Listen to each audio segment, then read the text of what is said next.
You ask Tiger to solve. This deals with linear equations with one unknown.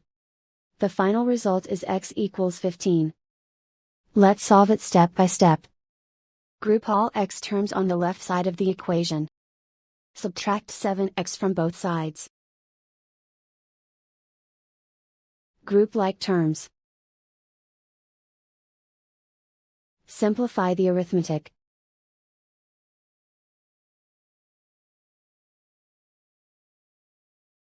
Group all constants on the right side of the equation.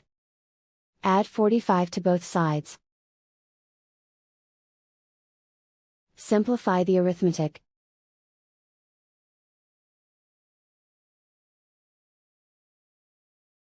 Isolate the x. Divide both sides by 3. Simplify the fraction. Find the greatest common factor of the numerator and denominator.